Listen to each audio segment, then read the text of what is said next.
Hey everyone. Well, welcome to Open Lines. And no, today is not moving day.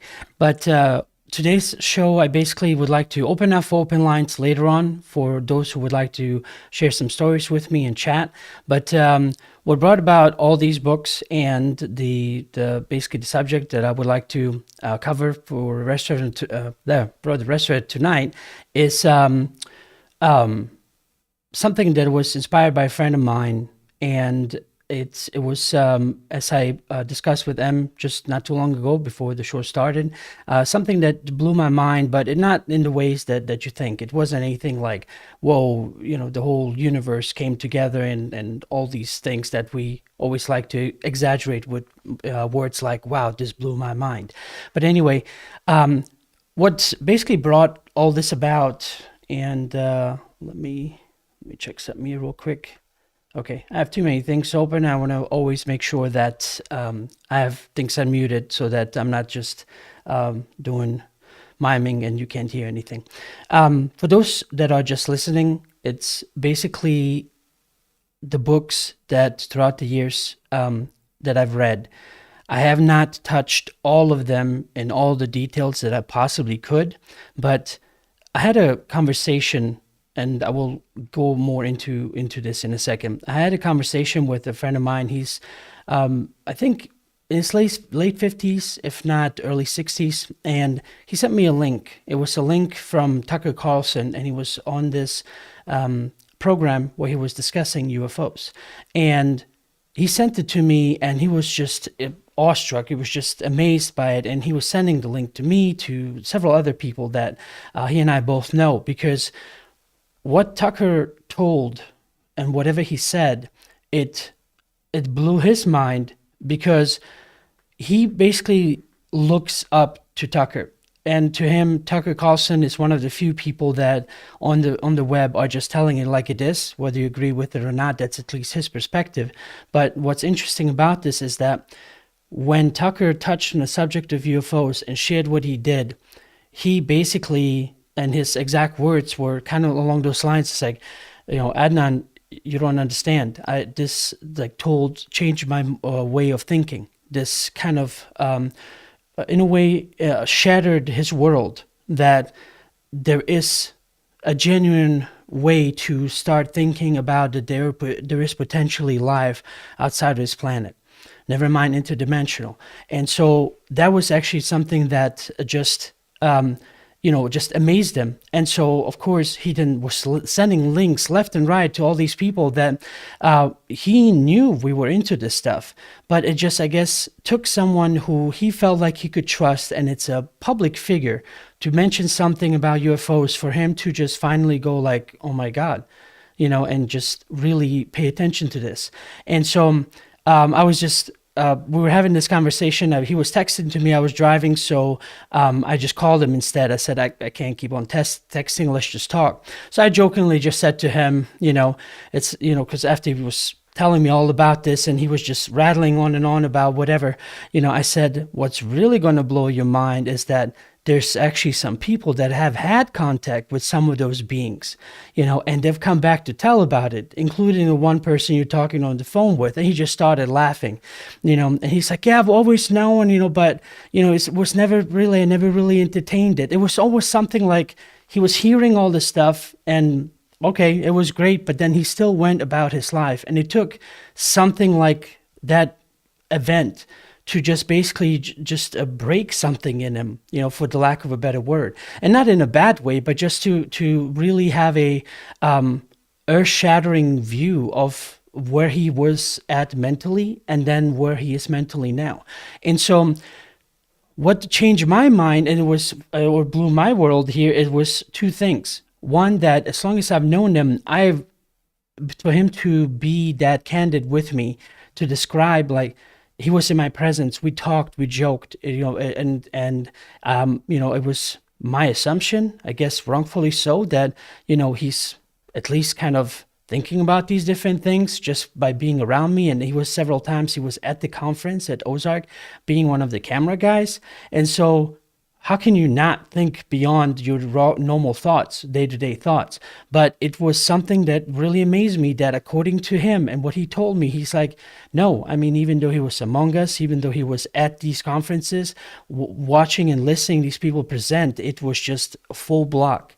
And it took something like that Tucker Carlson interview to just open all that up for him. And then second part about what really just blew my mind is that it took, or at least I should say, the importance of famous people in that regard. I really don't, I have people that I've met, or they've written most of these books, and it was nice to meet them and talk to them, but it was just kind of from one colleague to another. They might not have seen it that way, but at least I did. I wasn't putting one up more on a pedestal than the other. It was just simply they're on the search. I'm searching. They've written a book. I've got to meet them. Let's chat a little bit about this. And so what basically, it made me change my mind that, the importance of a famous person and what just a few words from them could actually do. I knew they can always influence, they can always incite certain things because most people watch them, but I never really understood to what minute and detailed level somebody's word that they truly look up to, one or two words can mean to them, and how earth shattering and life changing those few words from somebody that's famous can basically have an effect on them. Because most of the time I've always just seen people getting infatuated with famous people. They try to mimic them. They try basically just to see them, go see them in concerts, wherever. But that was kind of the extent to which I always thought, okay, well, to me, that's not healthy. I'm not interested in that. But I never quite realized that that something like what Tucker Carlson did to my friend, just talking about UFOs. And so basically this show was basically inspired by that, to just, I don't know if you are going to hear, anything earth-shattering here today. I don't know to what level of understanding you are, whether you were just new to this, lifelong experiencer, researcher, whatever. But I just would like to basically go through certain things that, I guess, go to the beginning stages of how things started out for me, what I initially started reading about and going through, and then eventually led to the eventual experiences that I've had. And so I'm not sure if you're going to find this interesting or boring, but if you're here and you want to listen, welcome. But yeah, let me just basically just start out. I can't get into every single book, but I just would like to basically cover as much as I can, just at what stage in my life each book represents each one of those. And so as as I progressed and so on, like different books had different importance until eventually they just ended up on my shelf. And to be honest, I hardly look at them anymore, because once you've had your own experiences, it kind of trumps all this, and it just takes you just on a different path to where you don't need a book, you have an understanding, and now you go your own way in that new on that new direction, just guiding yourself basically. And so I don't know what most people what it requires, I guess, for them to start researching or start looking into things. For me, as most of you know, it was early experiences from childhood that I basically just ignored and kept living my life until I basically turned 15 and said, okay, I need to start learning. I need to see if I'm not the only one here. Now, of course, all of that was just behind closed doors. Don't tell any friends, don't share any stories. Just the very, very few that I could talk to, I did, before I eventually kind of, I guess, got out of the UFO closet. And so before I had my own experiences, all that I had experienced up to that point was very puzzling. So I was always trying to understand it. I was trying to to see, okay, where can I find information? Surely there have been people there. And so I'm gonna have to look. I'm looking at the picture here so I see which book is where. But anyway, so few of the books that I have here, it's actually, I'm going the wrong way, these two. So that's Communion, and I hope these books don't collapse on me. This is Communion and Confirmation from Whitley Strieber. And basically, this is kind of like UFOs 101. You want to talk about a lifelong experiences and happenings and discussions and conversations. This is for anyone that's just starting out, a really, really good beginner. And that of course, I mean, it all depends on who you are. Sometimes, other books have different effects on people, but these two, you want to talk about opening your mind to the subject for the first time, whether you had experiences or just starting out to research. That would be two of the books. Of course, then I have two here. It's hard to tell, but they're Zachariah Stitchin books. And of course, that opens up a whole can of worms. Basically, you go into Anunnaki, the 12th planet, and then I forgot what the other one was. I can't see it from here. See if I can get it out. The stairway to heaven, and then of course the 12th planet. And so that gives you a whole other, basically another idea about a story that I personally, before I read those books, have never heard of. That aliens were basically landing here on the planet to mine gold, to help them out with their atmosphere and the reasons that they needed gold for.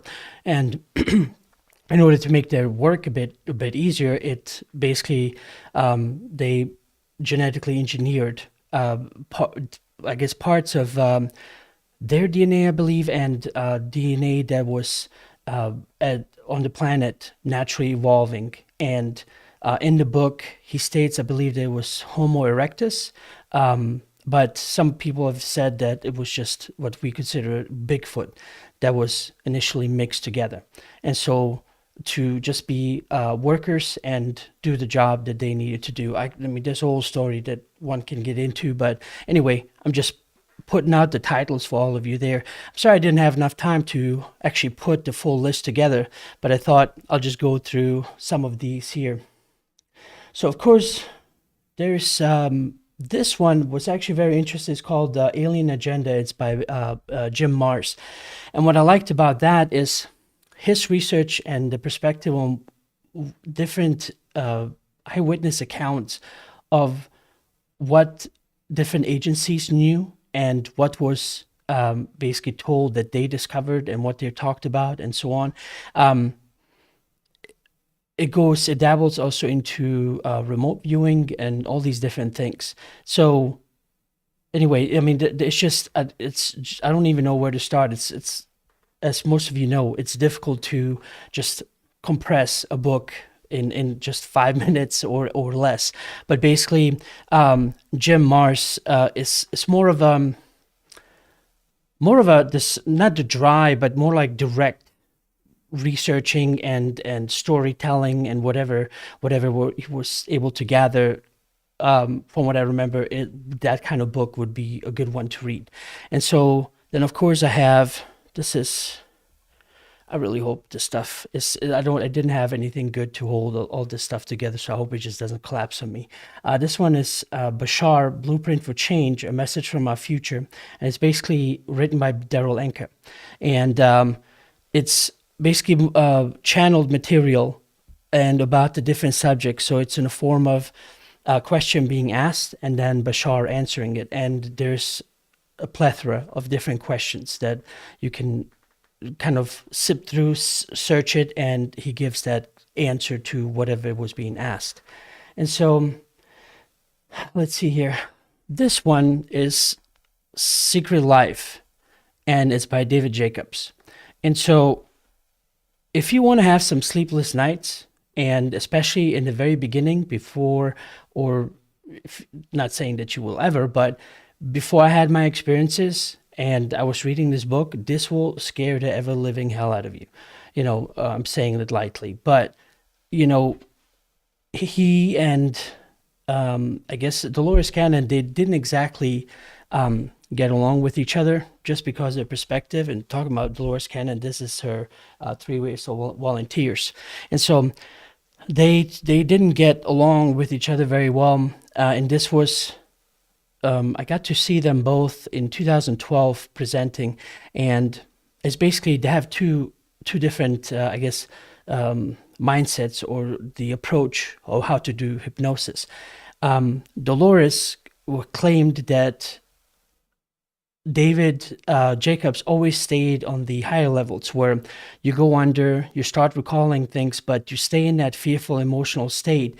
And basically that's where he keeps them all the time. And so whatever you're recalling it from that perspective.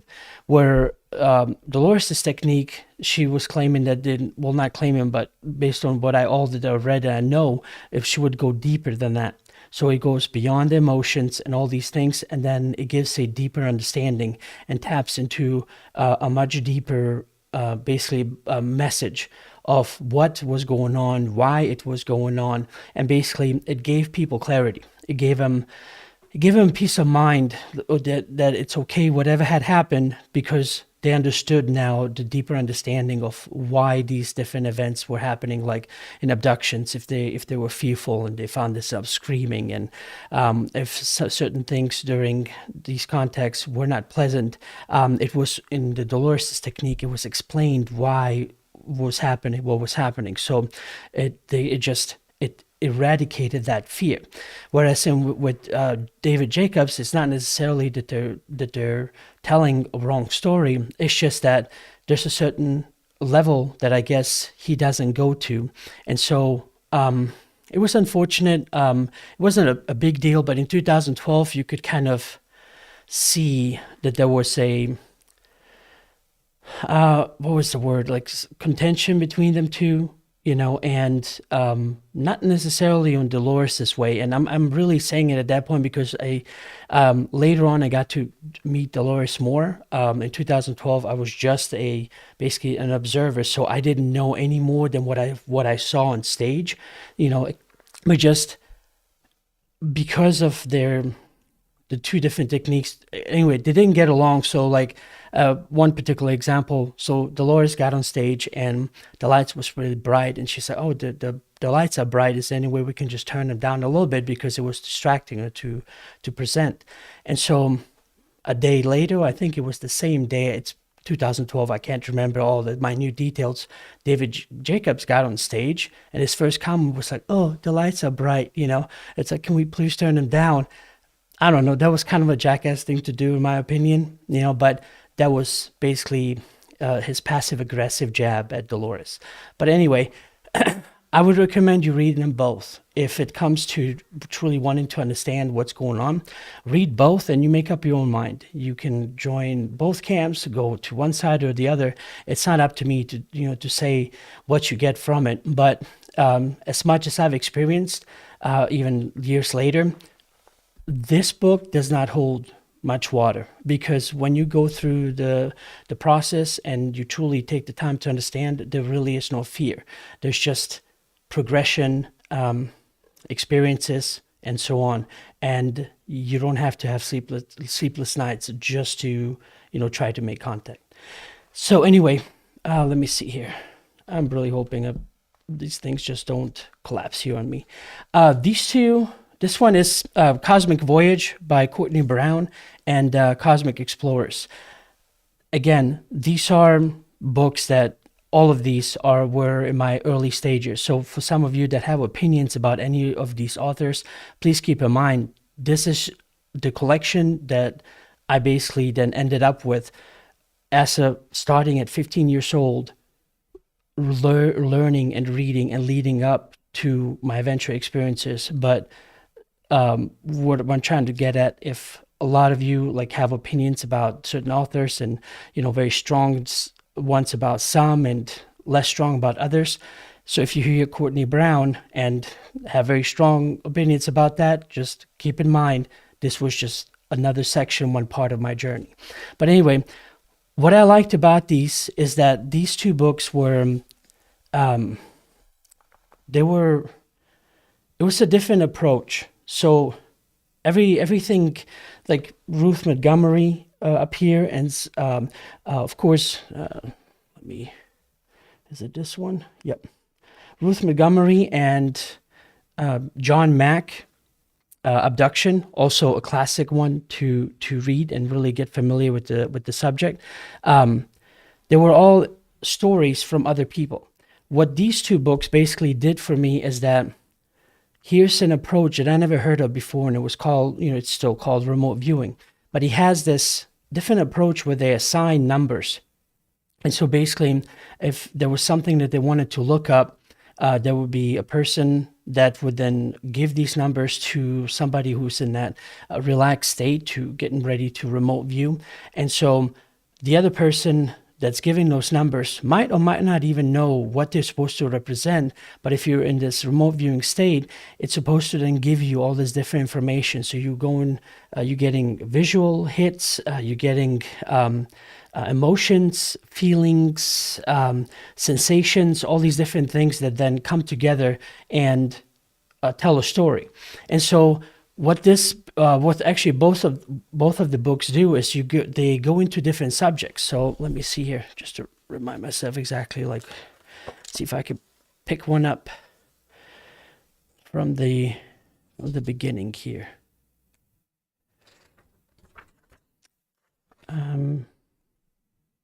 So, for example, one of the subjects, a return to Jesus, and then another one would be, okay. Sorry, I should have prepared this a little bit more before I go to the beginning. They kind of go into each subject. So, my first visit to Mars, remote viewing, a UFO abduction, Martians, present survivors, and so on. There different chapters. And so it tells about how basically he got the remote viewing information and how it came about. So what he saw, and then the discussion afterwards, and so on. But yeah, here's an example. So one of they call them target coordinates, and he would get something like 3745 /4021, and basically whatever he gets from that, he would just tell, and then after he's done explaining it, they tell him, okay, we want you to remote view Venus, or whatever else they wanted. And so now he understands, or has that context of, okay, I was given the numbers, this is what I got, and then the picture comes together at the end. Anyway, I hope I wasn't talking too much about that.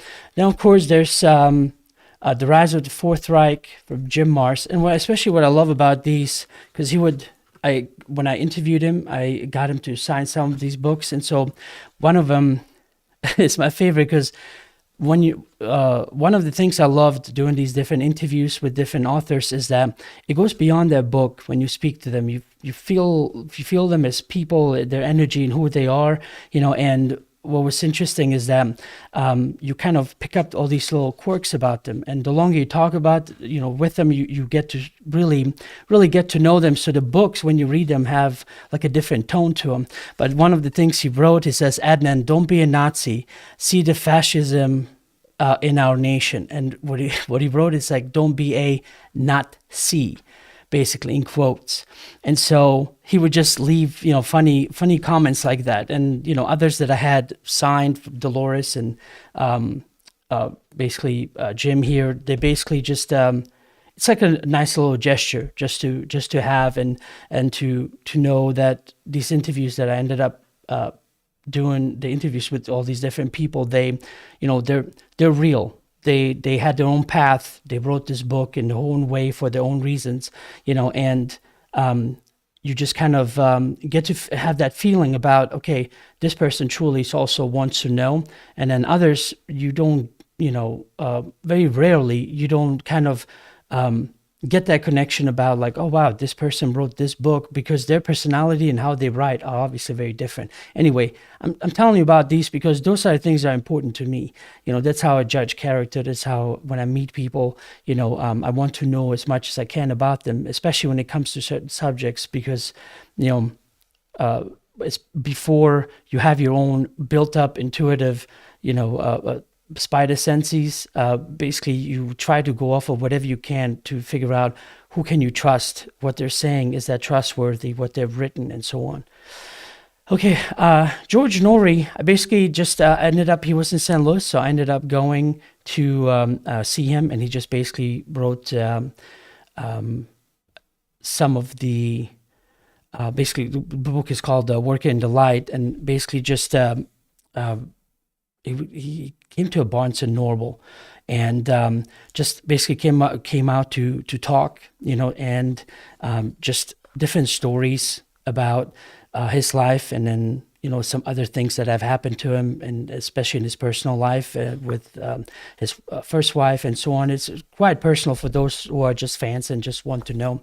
But one thing out of everything I could possibly remember from this, not specifically this book, but the reading itself, it was funny because Tom Danheiser is his person, or basically the person that schedules things. You talk to Tom if you try to get him to come to an event or just to speak to him or whatever, just the day-to-day scheduling. Well, this was very early. I forgot exactly what year this was in, so we were still fresh in the whole Iraq war and Afghanistan and all this stuff. And so I came up with the book, and Dan asked me, what's the name? I had to give the name, and then George will sign the name and write whatever he writes in there. But one thing that just cracked me up, I went up to Tom, and George was busy signing another book and having a conversation with somebody else. And he said, what's the name? I said, Adnan. And it's like, oh, really? That's an interesting name. I never heard that before. I just looked at him and was like, really? It's like pretty much every terrorist on TV is named Adnan. And he just laughed, because especially the number one guy that they were looking for, I was still in college, I was driving, and they're looking for, Adnan, blah, blah, blah, blah. And just knowing how the FBI can fuck up things, I was immediately getting paranoid. I was like, what if they messed up and they think I'm part of whatever is going on over there? Because I wouldn't get that past them. So anyway, just a, little funny tidbit there. So yeah, I basically just have some of these books. I didn't read in depth. I would read a few chapters and just kind of get into them. They were basically sent to me by people that would like to be on the show, and I just wanted to get familiar with the subject and whatever else is that they teach or at least write about. So enough of these books. I totally have missed it because I just got into this open lines today, and basically, if you can install Telegram on your phone and computer, you can go to the description below and you'll find the Telegram link where a Telegram voice chat is going on right now. There's a few in there that are just listening because it's voice only. And if you logged in there, you can tap a little person that looks like they're raising their hand, and they'll bring you up live to me to be able to speak to me and share your stories. Maybe how you started out, what interests you about the supernatural, and do you have any stories on your own? And I just would like to ask you if you can just stick to that, so that I understand we all have lives and all these different things, but if there's other people that would like to share their stories, just please stick to the story, or tell me whatever it is that you find most intriguing about this supernatural world, and so that way we can talk to several more people. That's only for those that would like to speak to me. Maybe those that are in there now, they just would like to listen, which is perfectly fine, and I might not even have anyone for open lines, but it's open for that. And so just do whatever you got to do. There's still a little time before I can officially go into open lines, so they'll give you enough time to download Telegram. And the reason why I like Telegram is that it gives a nice little, it has nice audio, and especially the setup, I can easily bring people in, and the system that I have set up just makes it very convenient for me, as opposed to having to deal with phone lines and dial tones and picking up and all that. I don't have a system like that yet, or I don't know if I ever will. So it's just a lot nicer, a lot easier for me to do that. And you are more than welcome to just log in, join me, and talk to me. Okay, so I guess it's not too bad. I guess I'll leave these books around. For those of you who maybe want me to move them, let me know. But I'm gonna switch. I was thinking about switching the camera angle, but it looks like it's open enough where I can just, y'all can see me, and it'll be all right. Let me see here. What I wanted to, yeah, I'm gonna have to change the camera angle because I would like to actually then lead up to, first, if you're interested, right? If you're interested in the subject, for most people, you start out with books. You start reading them, you start seeing what others have to say, experiences shared, and so on. Then, as you basically, keep going, you just become pretty much this researcher, depending on how much you go into. But you start listening to stories and you start connecting dots, and there's other pieces of information that reveal, like, okay, the government knew this at this year, and I remember this at that time, another person talking about something similar. So you can literally, quite literally, especially before the government admitted to UAPs, UFOs, turn yourself into, this nut job, to where you were just trying to connect all the dots, trying to figure it all out because no one else believes in this stuff, and you're pretty much down the rabbit hole with all of this. And so what happens then is that it's a part that very few, I guess, go from this stage into what I can just call channeling. And so the reason why I'm bringing up channeling is that you can read about these subjects, and they're great entertainment, because I don't mean to offend anybody out there that's listening. Most people, they just would like to listen and they find it intriguing, and they kind of keep it at that, which is fine, but for those that then want to do something like, okay, I want to get deeper into what in the world is happening, the best thing, just to basically, instead of going years one way and then me stumbling, over by accident about channeling, I might as well just give you somewhat of a plan that maybe you could follow, and it might just work for you. Not saying that it will work 100%. Well, actually, it will work 100%, but you have to do the homework. And so part of the next step is basically what I just labeled in the title is channeling. So some of these books, like Deep Space, from Deep Space with Love, and some of the other channels that I'm about to share with you,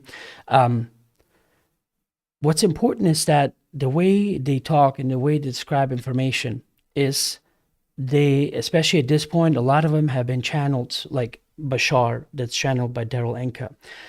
You have Blair Styra, that channels Tabash, and he's in New Zealand.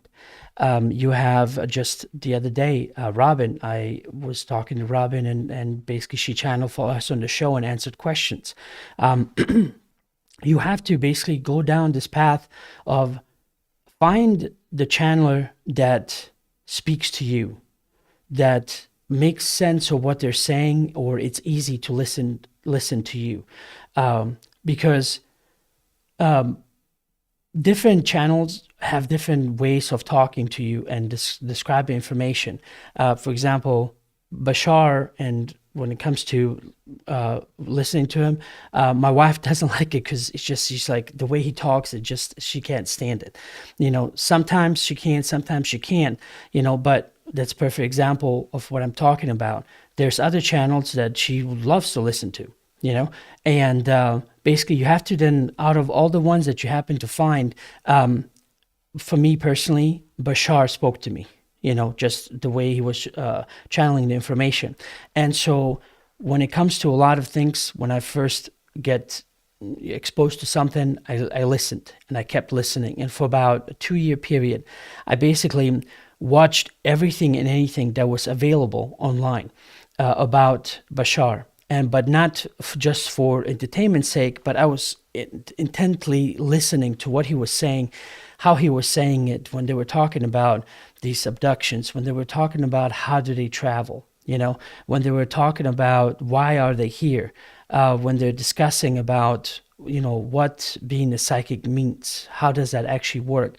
All these different things were just very intriguing to me, to where, if anything, I could just listen to it, no different than watching a movie that is just a movie, is fake. It can be exciting, but it doesn't really do much more to your life, other than, okay, you finished it, you stop it, and then you move on to something else. You do something else. And so, same thing with that. But what was different for me is listening to him. I eventually understood all the things that he was talking about, and it just hit me one day that I didn't, I was getting so much into it that I didn't want that to become my next religion. And nothing, no offense to some people that are religious, but I don't like to stay too long in any certain one box. The best thing is to just get out of the box and just be as boxless as you possibly can, because the more comes your way, the more you'll understand. But so I basically just wanted to not to just follow him and just listen and say, well, Bashar said, well, Bashar was doing, and so because you just become a parrot. I took up his, I took him seriously. And I remember one time a person was basically asking, how he can prove any of this to anybody, and he was saying, and it was very interesting. He just basically said, I can't prove anything to you, but I promise that you can prove it to yourself. And at that time, it was such a cop-out answer to me, because it was weird. Like, it was like, just answer the damn question. Can you prove it or can you not? And later I've come to basically understand why he said what he said. And from this perspective, having understood what I have, at this point, it made perfect sense. And I'll try to explain why. A lot of these things, a lot of these steps, you have to take on your own, because if you don't, you will be stuck here. You will just be reading documents, you will do all these things, and you will find it frustrating. Why is the government not telling you something? Why isn't somebody else doing something for you? And all these things are just going to frustrate you more and more and more. And then you get on Twitter, and then you have all these different, if you ever follow hashtag UFO Twitter, there's all these different arguments and just complaining and bitching at each other, and just for whatever reason, and so you will get caught up in that cycle, and so, because each state has its own purpose to preserve itself. So if you keep reading one book to another book to another book, there's this tendency to want to reinforce itself. So you will only just continue reading books and documents and so on, and you'll never get out of that state, because a piece of paper is not where enlightenment is. A piece of paper is not where contact is. And so basically, you will basically be stuck in that world, to where all it will constantly keep doing is frustration about that you haven't gotten much further after all these years, and that there isn't someone out there who finally then cracks open this box called UFOs, because everything that you do is you're wanting and relying and needing somebody else. And so when it comes to channeling, what Bashar basically then did is that he laid out this path to where, okay, why can't they land right now? He laid out this path of why they are here. He explained several different things of why they're doing what they're doing. And so now it was taking these lessons, taking this understanding, to now start working on yourself. And so what that basically required, it wasn't the sole reason, but obviously one of them, if I was to lump several together, required of me moving out 50 miles outside of the main city, St. Louis, to literally be in the woods by myself, nobody else living with me, and just isolation. When I wasn't at work, I was just there with no one around but trees and animals and whatever. And so to just work on all the things that he was saying to work on. And so basically understanding about the law of attraction, what you put out is what you get back, and then putting that to practice, and just understanding that everything is an aspect of you, and all these things that you just slowly start working on. And so then you start, especially the hardest part is looking at belief systems, right? What do you believe? What do you hold to be true that's keeping you in that box? And so, does this work for you? Does this serve you? If not, let it go. And so, in that process, then of course, as some of you might have seen, might not have seen, my whole series I have on psychedelics and what purpose they played in my life. And then after basically my whole world changed there, what then next steps that I took with different meditations, and then of course contact happening and things becoming a lot easier, because then I understood where I have to be mentally in order for, to proceed whatever proceeded the following 5 years from 2010 to 2015 when I lived in Robertsville, Missouri. So anyway,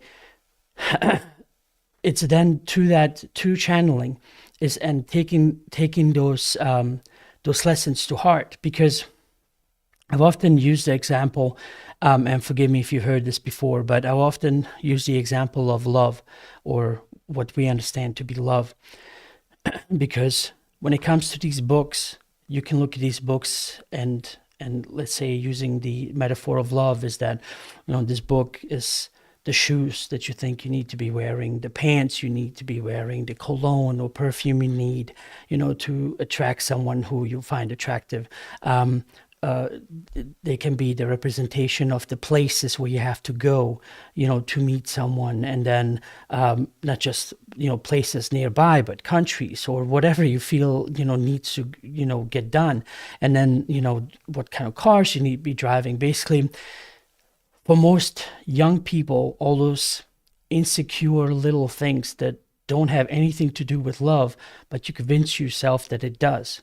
And so what's interesting is that all the stories that you're being told about what you need to get love, to be in love, finally, when that awakening within you happens, when it comes from within and it just finally hits you, you realize none of this crap is important anymore, because you realize that a love is this and way beyond this. And you basically then have this new understanding about how to go about in a relationship without then having to go back to your car, your shoes, your house, a new place, all these other things, because you realize love is about something different. And so contact is very much the same way. I'm not talking about love and contact for you to come somehow romanticize this aspect. All I'm trying to say is that that comes close to a version of awakening that I'm trying to explain to you. When it comes to contact, it's very similar when that love happens, to where all of a sudden now you have a new understanding. And when somebody asks you, where is it? Where did it come from? Did it come from the sky? Did it come from here? Wherever, Because like I said, when that happens, there was not anybody that would just walk up to me, reach out in their pocket and say, here's this glowing ball of love that now you have, and you are awakened and you found all that you were finally looking for. It wasn't a thing. It was something that basically, through searching, through being adamant, it finally just wakes that part up within you, and even when it comes to psychedelics, it's not guaranteed that they will immediately give you a full understanding. It's simply another step until you finally get to where you need to get. And so anyway, what I need to do is switch the camera angles here real quick, so it might jar at some of you. I'm using a remote to do this, so just giving you a heads up here. All right, just need to shift this basically over, because I want to go back to the browser here. So I have some windows open. A lot of people that have asked me a lot about what I eventually experienced on my own was something that Bashar has already worked towards trying to get people to understand. And so initially I have a copy of this. I bought it when it first came out, but there's a documentary that Daryl Anker came out, and obviously, as the title suggests, that James Wood narrated it. It's called First Contact. And so basically, he, in this basically he covers all these different subjects and questions that are being asked regarding first contact. Obviously, yeah, how their ships, look like. I can't recall if it was a live show, if they actually talk about how they even make these ships, and then they talk about how they travel, and here's an example about how we perceive that travel is being done on this fabric of space, and the quicker you traverse through that, and the obviously the faster you get to where you want to go. But they describe that that's not how space travel or interdimensional travel happens for them at all, because they talk about these different frequencies and different locations, and to where, as this video just suggests, it's all about changing the frequency in which you are now. And he goes into greater details. I'm totally going to butcher it right now, but it's simply you change a frequency from one point to another, and you basically then disappear from one spot and you appear in somewhere else, wherever that other frequency was. So then that then begs the question, and basically the answer of why it is important to understand what frequencies actually mean, what role they actually play in contact. So anyway, you can watch this documentary without needing to buy it. I would recommend you supporting him, but then again, I'm also right here giving you a free option too. So on this channel, if you just search for First Contact Full UFO Documentary, you can watch it to where he goes through and covers a lot of different subjects.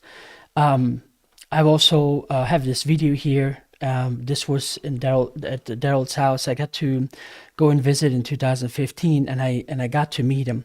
And so, talking about not really being starstruck by people, because I consider everyone same as me.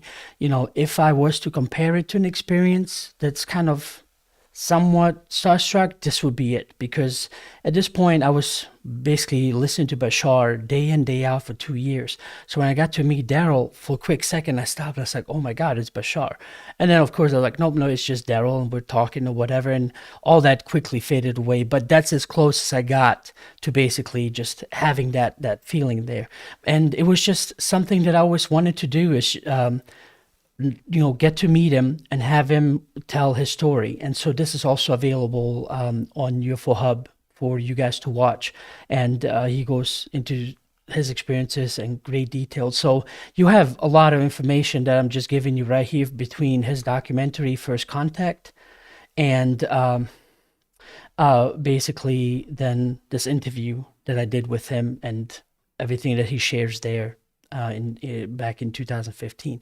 And it's still very much relevant today as it was then, because one aspect of most of the interviews that I try to do is that unlike news or timely events, certain information that they provide is good throughout time. It doesn't matter if a month, a year, 10 years go by, that information is still just as important and relevant now as it was then. Also, something talking about channelers and finding a channeler or somebody that speaks to you. Here's a documentary called Tuning In, and it's also a full documentary. It says 3 hours and 22 minutes. It's basically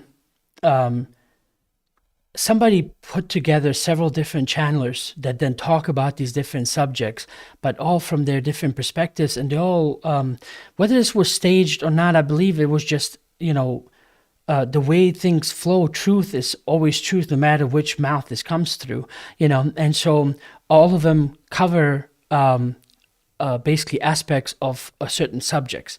And so if you want to get familiarized of who else is out there, and Bashar is certainly not the only one, this documentary has a wide variety of channelers and subjects that answer a whole lot of questions, that gives you something at least to listen to, if not the answers you've been looking for. Also, what do I have next here?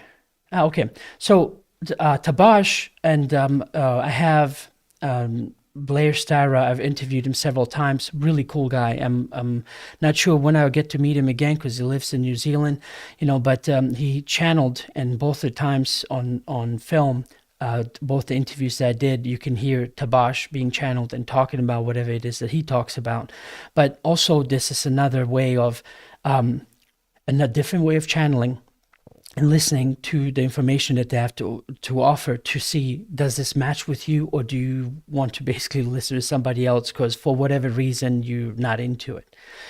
And I have one of the interviews here. Let me just grab some water real quick. And he would just cover some subjects from his point of view, and then he basically would go into channeling Tabash and whatever is relevant to talk about at that moment. And then, of course, just not that long ago, Robin Jelinek was on, and she channeled for all of us. And for those that have been logged in, you were able to ask her questions and talk to her and at least submit them through chat. But I don't know if you noticed the general theme here for this channel. I want you to, it's at least my desire for you, for those who are searching, for you to have the chance to, okay, there's a platform. This person that maybe you might have read their books, they're on this platform. You can talk to them. You can ask them questions, so that you get the answers you're looking for, and so that's, at least the live format that I started just 2 years ago now, and I know I've been out for a long time, but basically that's the general theme. Like, I always want you to be able to ask the questions and take the opportunity to ask them, because when I first started, I had to travel thousands combined of miles all over the country to talk to these people and get to meet them and ask the questions that I was interested in, that maybe I would think you would want the answers to, but this makes it easier for you, where you can just talk to them either over your phone or the computer or whatever, and ask them directly whatever it is on your heart, on your mind, whatever. And so I hope you take advantage of that. Or I should say, keep taking advantage of that. Also, the Tracy Farquhar, this is actually the book that, I don't know if you can see it, actually, it was Mike Dooley that sent me the book, because they co-wrote it together. Excuse me. And so she channeled this as well. Excuse me 1 second.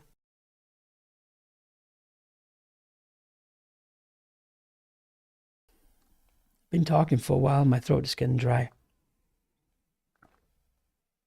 So anyway, Tracy basically has this channeled information that then she talked about, and the different questions I was asking her there.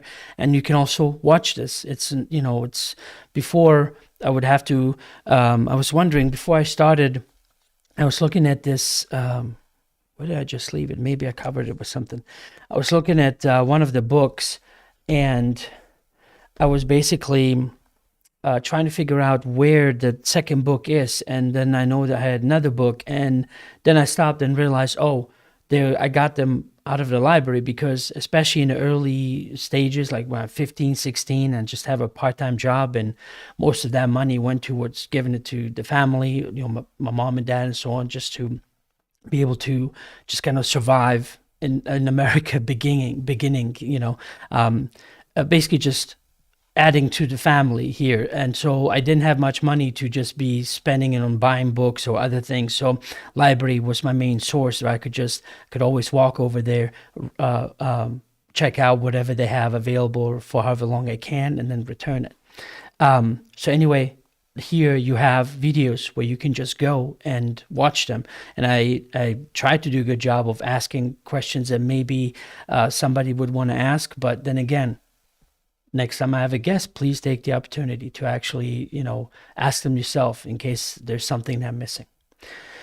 And I wanted to actually, this next window I have, this was an interview I did with David Ravinus. I contacted him a while back. I think he lives in Portland, Oregon or so, and he's busy with a lot of other things, and he just couldn't come back on. But the reason why I like this interview, and this is specifically from, forgive me if I'm giving you the wrong info. He's a psychiatrist, I want to say, and basically the way he talks about dream interpretation and how he states that we're all in a waking dream. And so what I found intriguing about that is that he came to that conclusion, not needing to meditate, not needing to, let's say, have an ayahuasca trip, not needing to have contact with aliens or anything like that, just through his research. From what I understand, I hope I'm not mistaken on this, but the information I had gathered by talking to him is that he discovered that if we all understood that we are the dream of our higher self, is that you look at it as such. And so that to realize that whatever is happening at that moment, you can basically gather information from it that can guide you in this moment to see, okay, what am I doing wrong? Am I doing something right? And all these day-to-day things that we always wonder about, that we always want to ask other people for opinion, but yet you are the expert, the one that you should be asking all the questions, and just realizing that whatever was happening, take that in that very moment and realize and recognize that it's there for you, and then act on it. And so he goes through these archetypes and goes through this information of how do you break down, this dream. And there was, I'm not sure if it's covered in this interview. Forgive me, I've done hundreds by now, and I can't recall all the details on every conversation I've ever had. But one particular thing that stuck out was he was talking about a person that came to see him. And so he was dreaming about, not dreaming, he was basically came to see him and speak to him. And so he came home, and this was waking experience, nothing out of the ordinary. This is just him sharing the story with him. And I think he came there for a reason. Like he knew he did, psychiatry in that way. So he told him a story of, he came home and he had bought a jar of marmalade, which he loves very much. And he was bringing it all to the kitchen and all these different things. And it fell down and basically shattered. And so part of what he was getting at, and again, I'm not sure if he was telling this here in this interview or if it was just something he discussed with me privately off camera, but it's basically the guy had diabetes. And so his doctor had told him not to, eat sweets, avoid carbs, and all these different things. And so it was basically that event of the marmalade shattering and basically having all the sweet with the glass was a representation of basically the damage that too much glucose does in your bloodstream. Is that sweetness he loves, is now full with shards of glass, and basically it's a danger. You cannot consume it, and so on. It's just amazing just the way he does that and breaks those things down. And so anyway, he has, I believe, published a book too that's I have not read it, but I've always intended to just buy it at one of these points and just read it and to hear more of these different type of stories.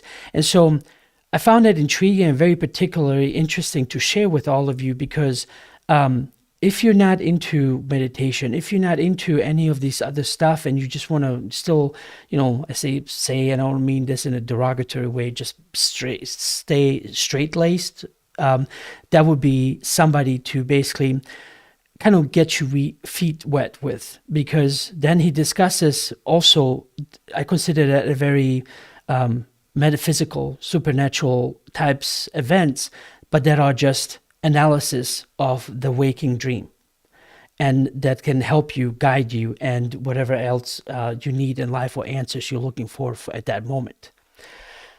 Okay, and let's see, what do I have here for last window? Oh yeah, so this was the interview. It's just a short snippet. It's about 9 minutes and 53 seconds, and I have this link also in the Telegram group. I can post different upcoming shows or short messages or whatever else I happen to find interesting at that time.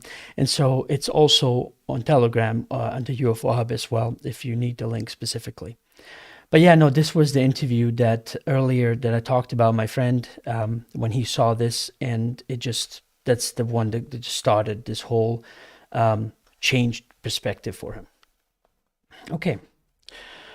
All right. Oh, man, I've been busy trying to do all this different stuff and realizing all of y'all have been chatting. So let me get back here.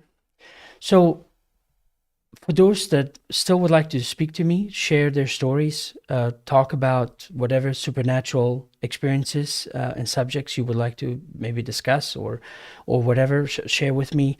Now would be the time. If you can just, I hope you have taken the time to download Telegram and install it on your phone or computer and basically join me to speak to me. I'm going to try to move some of these books around and bring my tablet in here. Also, I just seen Silky B actually did a really good thing, because I always forget about this.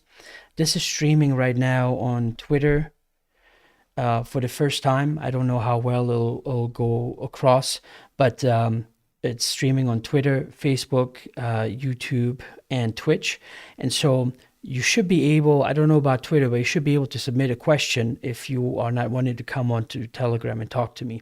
So simply put 3 asterisks before the question, so that that way I know it's meant for me and not the regular chatter in the chat rooms. And so Silky B, thanks very much for doing that, because it reminded me to put that out there. Okay, let's see. I have to kind of backtrack. All right, Laura, welcome. Labeled, welcome. Good to see you again. Blue Jean, welcome. Sonia, welcome as well. Hello to you. Let's see, who do we have?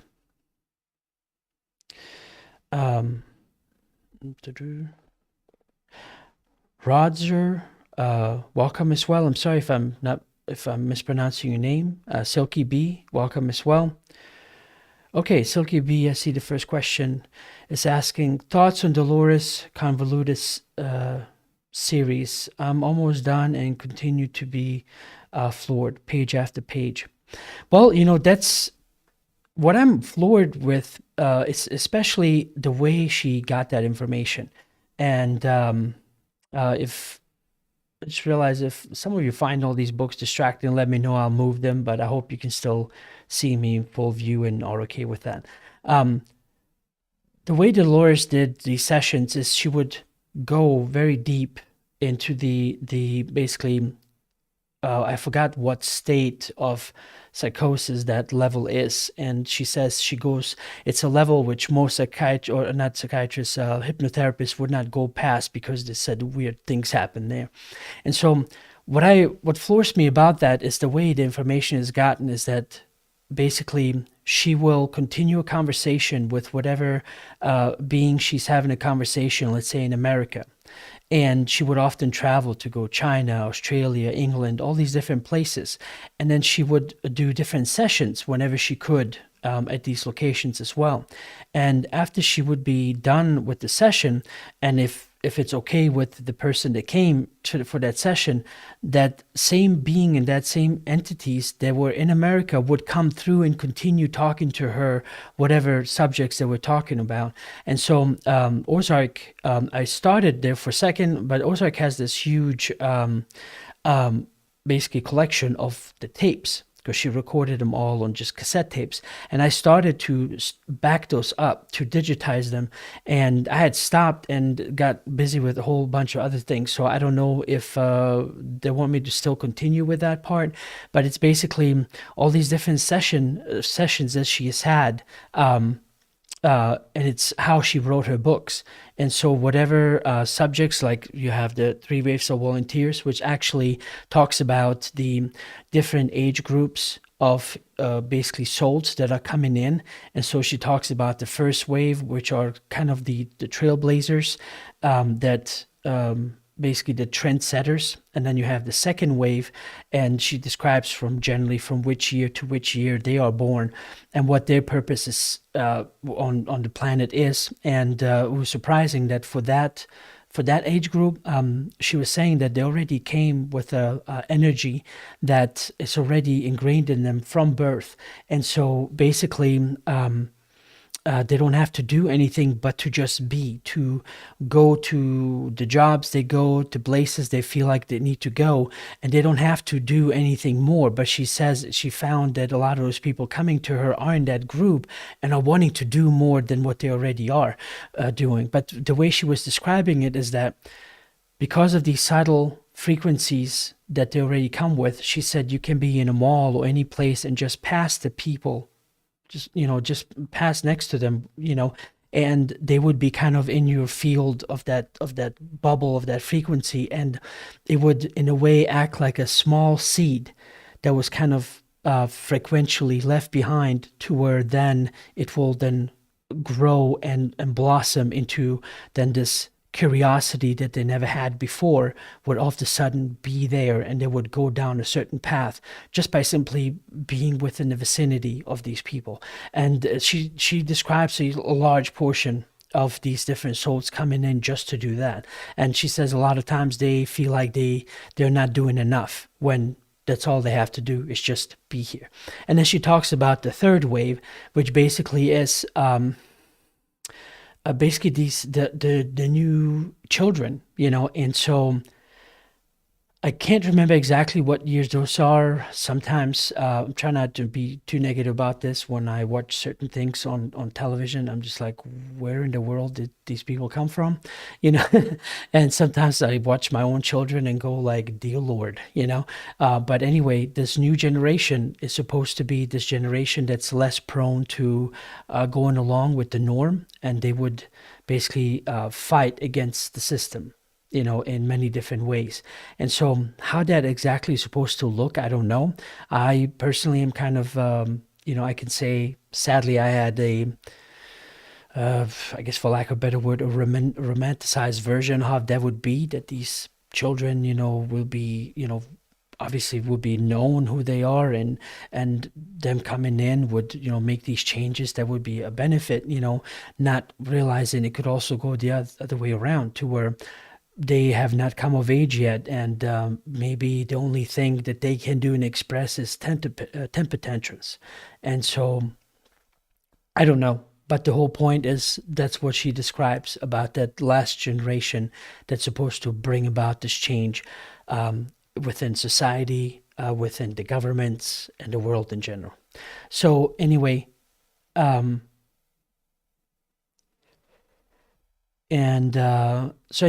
Silky B, I hope I've answered your question. And you also asked, do you have a next book for me? I'm not sure what you mean. Like,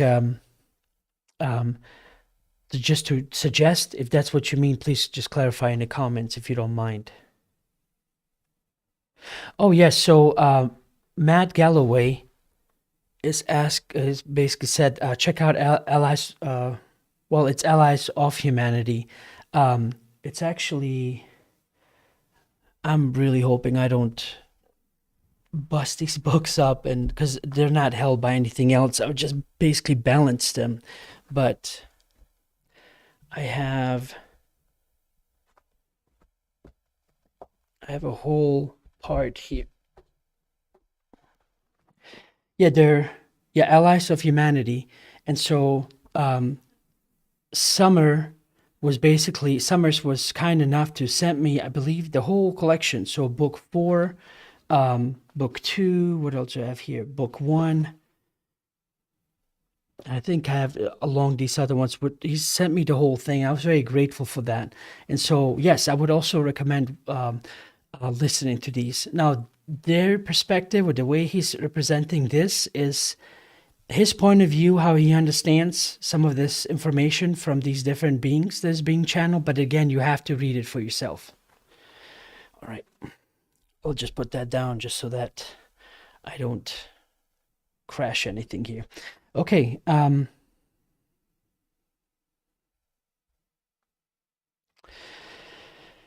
Amanda, welcome as well.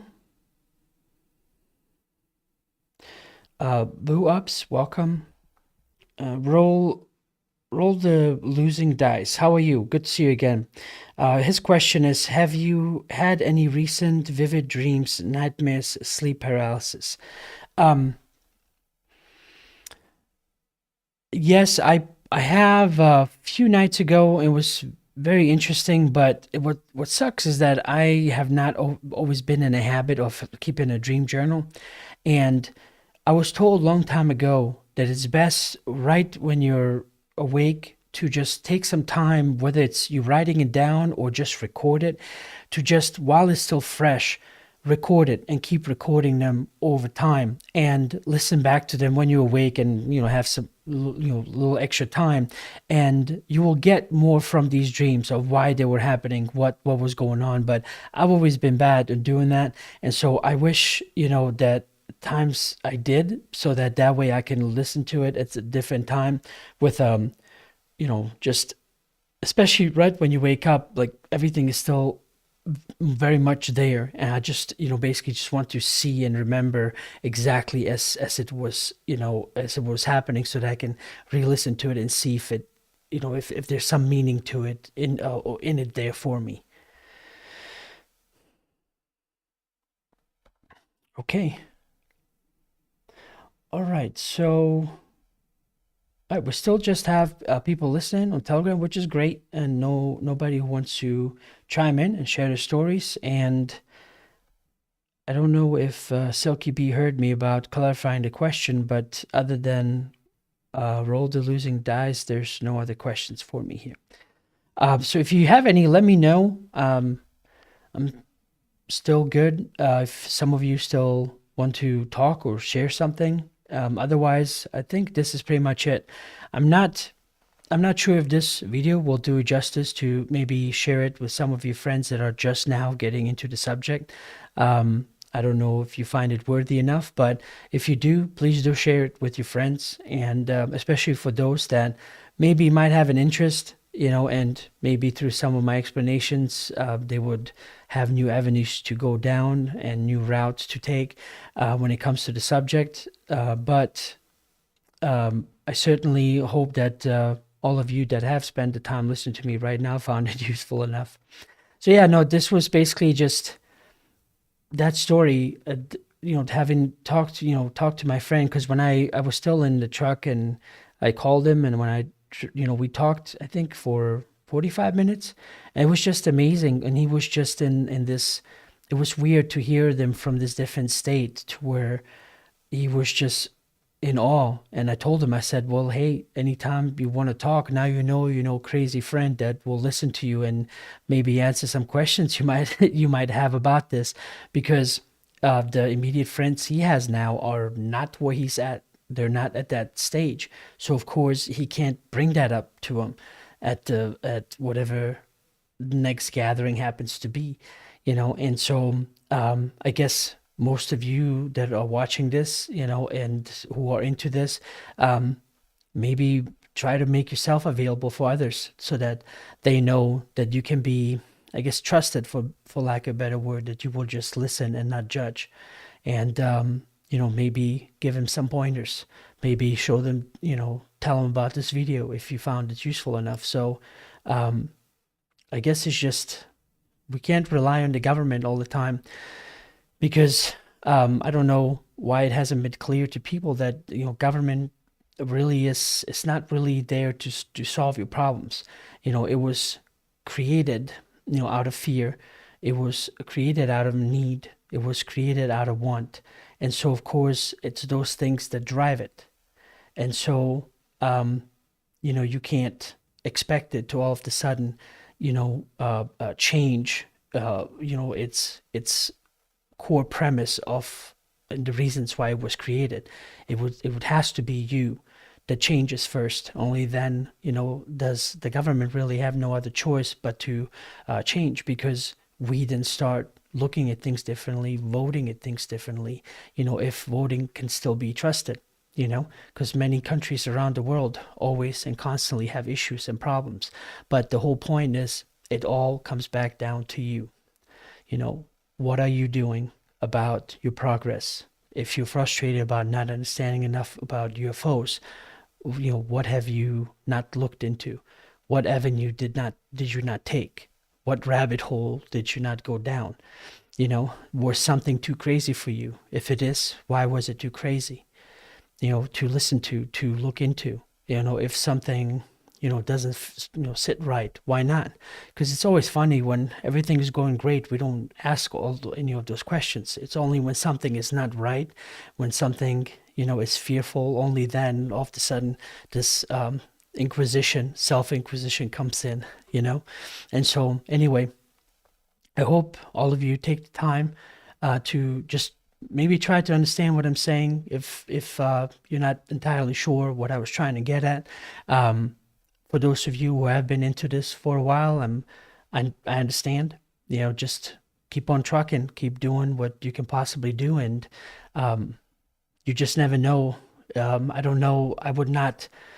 I know some friends that are still sitting there. It's like, man, when finally the everything comes out and the White House talking about this, I have so many "I told you so's" to hand out, and I'm just like, that's not the way to go. It's like, if you're gonna do something, do it for your own reason. Instead of then guilting into everyone for not paying attention. Because once you realize, that you're searching this for yourself, then that's the only thing that should be important to you, no matter how many people are believing you or on board with you. Okay. Oh, I'm sorry. So one more question from Roll the Losing Die says, do you think Bigfoot and Sasquatch are grunts for the alien grades beings asking for a friend?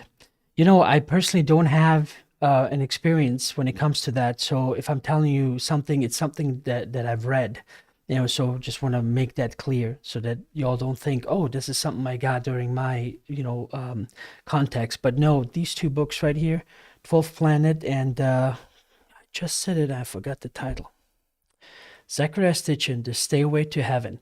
He describes of what's supposed to be on those Sumerian tablets that he basically translated, and it's a language that, from what I understand, very few could speak. There were not many people on the planet that could read it, and so he read it and translated it into these different books, because I only have two, but there's a whole series of them, and it describes a great deal about who they were, and it goes even into the 12th planet, which some of us, especially in the conspiracy realm on the internet, describe the planet X, and that there's another planet within our solar system that has a much longer and wider orbital plane, and that only comes around every 2,600 years or so, if I'm not mistaken. And so anyway, it's right along with, based on that, on the books and the initial information released by Zecharia Sitchin. And so it states in there that they were created to mine the gold, to basically what they specifically were using it for, these beings, because that planet is going that far out, it's much further away from the sun. And so it was supposed to, they would use the gold to release these minute particles in their atmosphere that basically helps them keep the heat in better, because especially when you're that far out, the sun rays don't have the same effect, than it does from us, only being so many planets away from the sun. And so anyway, that is the story that he tells, and I can only recommend you reading it, because it's been a while since I've read it, and quite frankly, I don't feel like trying to recall all that information that I read long ago. But there's at least two books I can recommend to start out with. All right. Well, thank you all very much. I appreciate you for joining me today. I hope you find it useful. Join me again next week on Wednesday at 7 p.m. I'm really hoping to have another guest for all of you so that you can learn something new and hopefully ask them some questions. I've reached out to a few, so I'm hoping then they all will start rolling in. That's usually how it works. There's always something in the way, or they haven't gotten the message on time, or whatever. So anyway, thank you all very much for being here today, and enjoy the rest of the week, the rest of the day, and I'll catch you next time. All right, you take care.